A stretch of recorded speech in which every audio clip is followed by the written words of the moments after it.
Buenas tardes, estamos aquí de nuevo en el Global Pensions Program y esta vez estoy muy bien acompañado por Juan Yermo de Pharma Industria. Un placer tenerte aquí con nosotros. Encantado, Rodrigo. ¿Qué te está pareciendo el evento?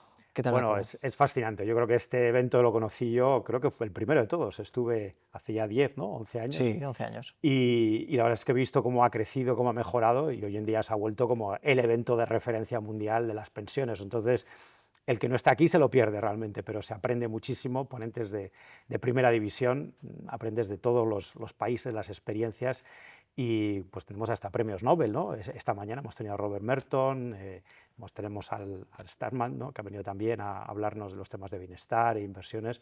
Así que bueno, y escuchar de primera mano, ¿no? Las experiencias de los países, tanto la parte del regulador como de la perspectiva de la industria y los propios afiliados, yo creo que es algo realmente único que tiene este programa. Como tú bien comentabas, también has estado moderando uno de los paneles que, bueno, has tenido el caso tanto de México como de Islandia y también has tenido a Pablo Antolín, que ha mencionado el Sí. caso de la OCDE. ¿Qué te han parecido? Mira, a mí lo que más me ha gustado, pues ya hace ya 10 años, ¿no? que dejé el tema de las pensiones, estuve en su época más de 15, ¿no? Trabajando en la OCDE, siguiendo un poco los desarrollos de los sistemas de pensiones, las reformas que hubo, las contrarreformas y las nuevas reformas. La verdad es que ha habido mucho cambio en los sistemas de pensiones y lo que más me ha gustado de la sesión de hoy es que se empiezan a alinear un poco los sistemas. Yo creo que después de todos estos años, yo creo que hemos conseguido identificar, también de la mano de la OCDE, instituciones como la OCDE, que han estado ahí analizando, evaluando, identificando buenas prácticas, diseñando, ¿no? Esos principios de buen diseño, de coherencia en los sistemas de pensiones, que busquen tanto la suficiencia de las pensiones como la equidad, ¿no? En los sistemas, y hacerlo todo de una forma pues, efectiva y eficiente, ¿no?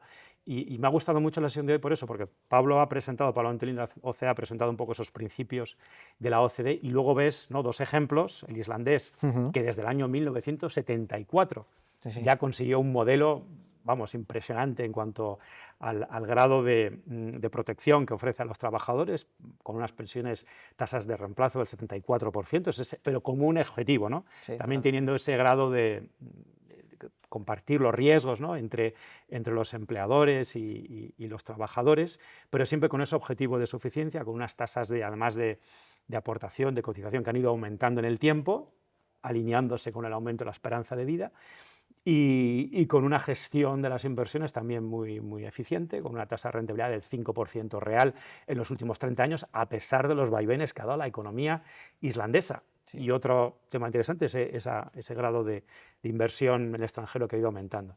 Y también el caso de México, también han buscado fortalecer los dos pilares, el público y el privado, y dar una mayor entrada a trabajadores informales.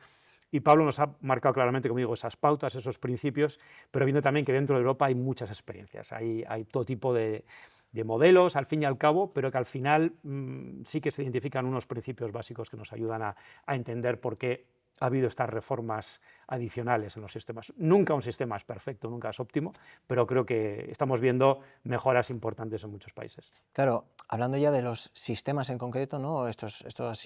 Son un par de ejemplos.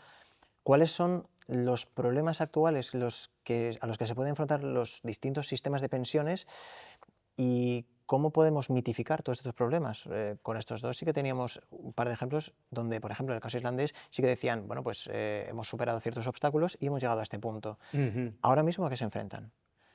Bueno, yo creo que todos los sistemas se enfrentan, como ha dicho muy bien Pablo Antolín también en su presentación, al problema general del envejecimiento, que afecta tanto a los sistemas de capitalización, ¿no? como los sistemas de reparto. Claramente les afectan de forma diferente, pero cada uno tiene que gestionarlo en el propio diseño del sistema, ¿no?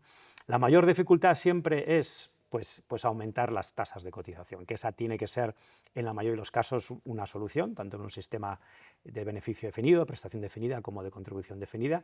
Y claramente los sistemas nuevos de contribución definida o aportación definida empezaron con tasas muy bajas Ujú. y han tenido que ir aumentándolas. Pero claro, cuando estás hablando de un país en desarrollo con una tasa elevada de informalidad, aumentar esas tasas no es fácil, ¿no? Entonces, el caso de México va a ser interesante para ver si ese aumento de la tasa que han hecho, que están efectuando de la tasa de aportación, se va a hacer siguiendo ese proceso de integrar a más trabajadores, Claro. porque claro, hay un riesgo de que pierdas a trabajadores y que aumente la informalidad cuando aumentas mucho la tasa en un sistema todavía en el que hay muchos trabajadores informales, ¿no?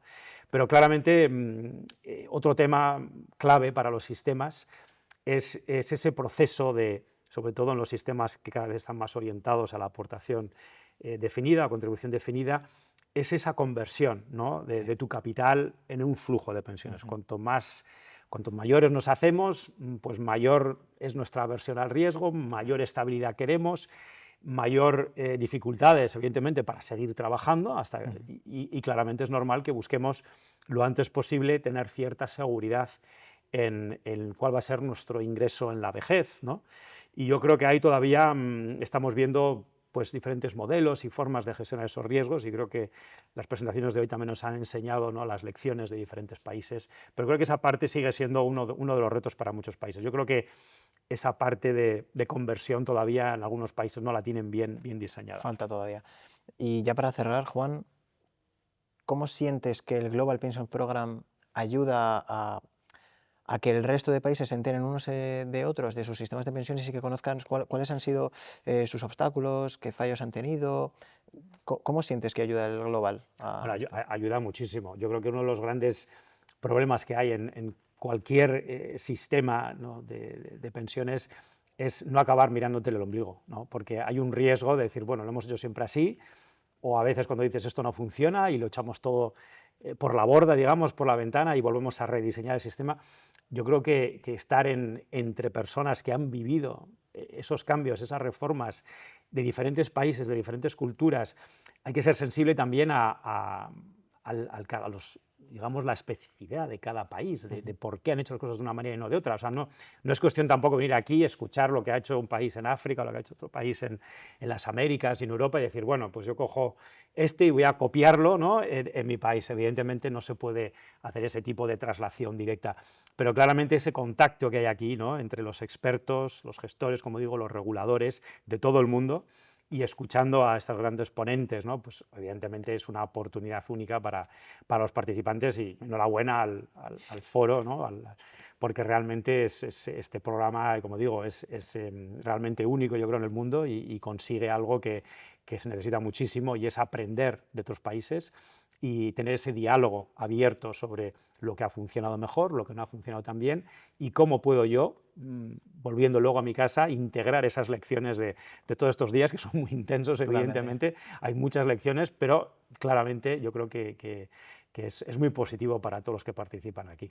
Pues muchas gracias, Juan, por estar Nada, aquí con hombre, un placer, nosotros, y enhorabuena una vez y más, y a muchas seguir. gracias. Y al año que viene más, Más y mejor, como más y siempre. mejor. Muchas gracias. Nada, un placer. Encantado, Rodrigo.